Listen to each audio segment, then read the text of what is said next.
Well, friends of Expresa TV, we're leaving the studio and coming to the Chamber of Deputies to, of course, chat with other people, including our host, whom we welcome and thank for having us here in the Chamber of Deputies. Deputy Rubian Morera, how are you? Well, thank you very much. It's great that you're here. This is the Chamber of Deputies. This place is known as Mezzanine. Behind the cameras are the entrances to the plenary, the floor, and the plenary box. The leaders of other countries enter through here when they are invited to a session.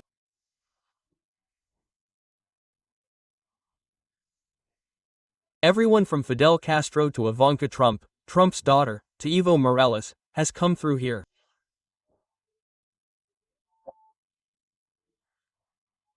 Many presidents have come through here to watch sessions of the Chamber of Deputies. What a pleasure, and thank you very much for having us, Deputy. Now, we wanted to get ahead of the participation we have with you every week to be able to talk right here, in the Chamber of Deputies, about all these discussions that have been underway, and that should occupy and concern us Mexicans. And one of them is what we have recently discussed, the budget. What is happening in our country with the budget? What is being discussed? Is there an alternative budget for Mexicans? The PRI presented an alternative budget proposal. Let me tell you quickly. Morena is proposing cuts to the previous budget, more debt, and more taxes.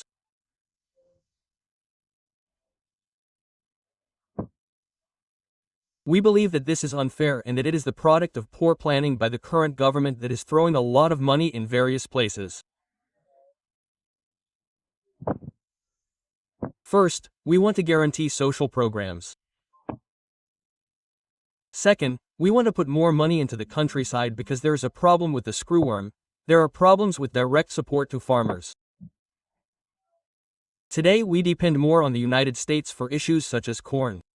Third, we want to put more money into education. We also want more money for road infrastructure because all our major roads are in ruins because the money was taken from the famous Mayan train, because the money was taken from the seismic train that is not working, and from the Dos Bocas refinery.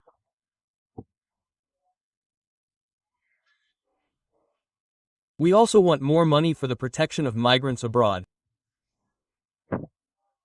We want money for security and we want money that goes to the federal entities for the works they need. Where do we get that money? Well, we have to take it away from Dos Bocas, we have to take it away from the waste, which are some pharaonic works, we have to adjust the price of a barrel of oil properly, and we have an alternative proposal that includes health issues, for example, and above all, taking care of social programs.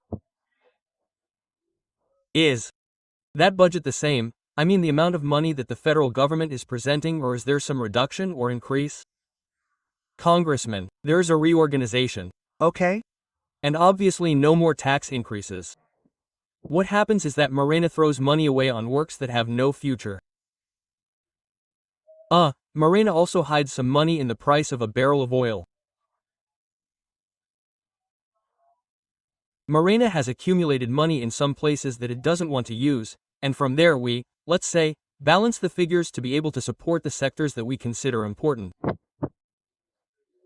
When will this alternative budget be presented, Congressman? It was presented last week, but well, the debate where it will be known will surely be in the second half of October. That's when we'll be hearing this counter-proposal that they're making. Perfect. And it's related to many places in our state, in our country. For example, you have important technological and polytechnic universities, so more money should be allocated to them because we think that if we have better human resources, we're more attractive for investment. Correct. Another issue that's also important, Congressman, is the protection law. How are we doing in this area? What is being done, given all these changes, where it has been pointed out that citizens are going to suffer a very hard blow when defending themselves from the authorities? First of all, how great that you said it, telling the public that this law is closer to each of us than we think, that there are many fictions about the protection of constitutional rights. No, no, no. The protection of constitutional rights is for an individual to defend themselves from the state. What is Morena proposing? Cutting back on these guarantees. It was said that there would be a broad debate with experts. This has not happened. It was limited to meetings yesterday and today, and now they want to vote on it, and it will be a terrible step against the Mexican justice system.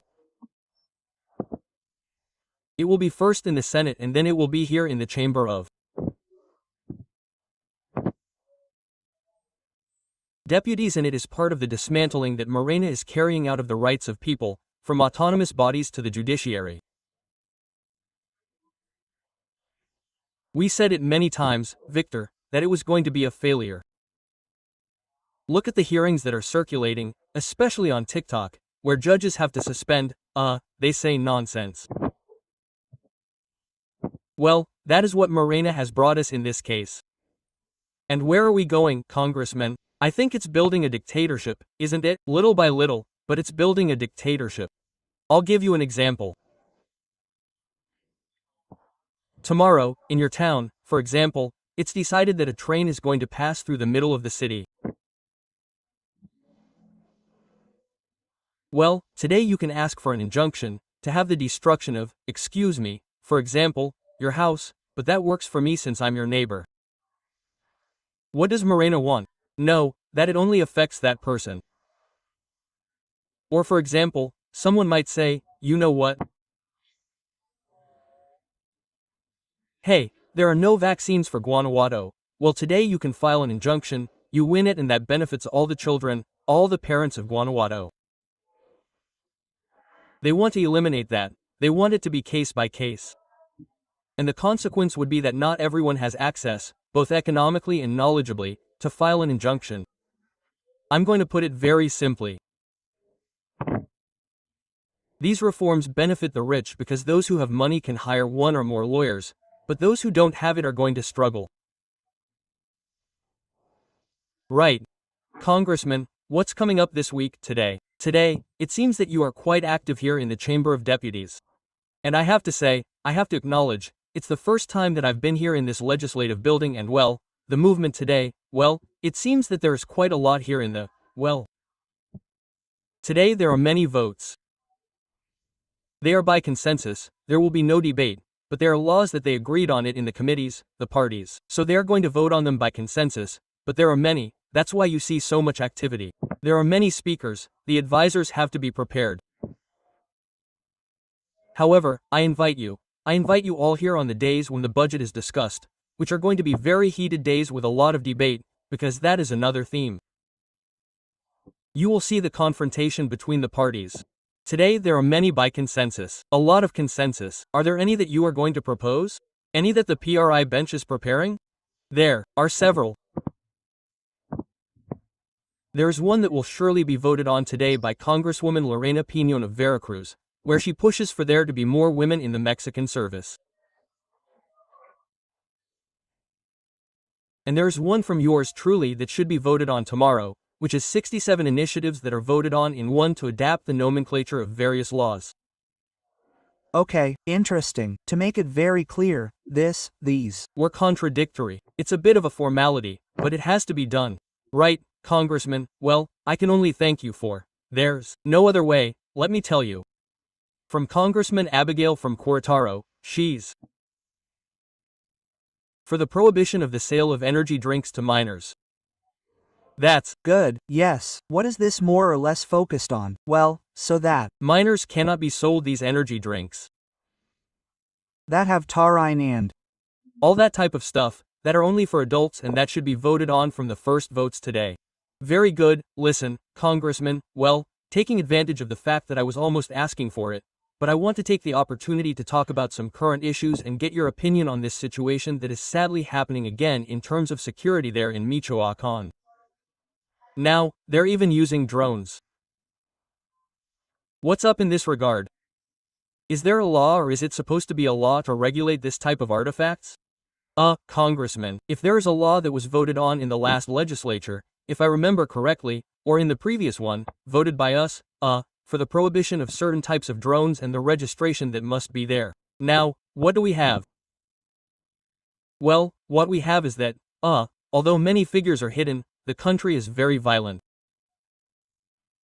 In recent days, we saw in Michoacan, as if it were a war like in Ukraine, the use of drones, shooting at planes, and so on. But we also saw yesterday and the day before, this Guerrero Cholpansinga, where trucks are set on fire all over the city.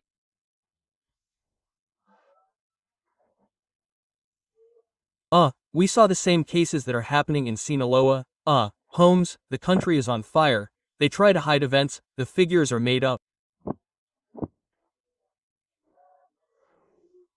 We are in a very complex situation, and the problem with Michoacan, well, the problem is that it puts pressure on other nearby entities, such as Guanajuato or Jalisco, right? That's right. What would be the solution, Congressman, in this situation of using technology against the citizens? Well, first of all, I think that governors need to get their act together. I was concerned that Governor Bedoya insensitively repressed a mayor who suspended classes. The mayor is responsible for what's happening in his community, and it's reckless to have school service when there are bombings. Governor Bedoya not only doesn't work, but he even started repressing the mayor. Governors have a lot to do. That's right, Congressman. Well, how nice, and I appreciate you being able to receive us, supporting the team so that we could broadcast today here from the Federal Congress in the Legislative House. Well, many people appreciate the work of you at Expresa TV. You are a great media outlet and you are here, and we also have to take advantage of the interest that this television station has in coming to learn about what is happening in the Chamber of Deputies. Members of Parliament, thank you very much, member. What a pleasure, and thank you very much. Thank you. Let's take a break. We'll be right back.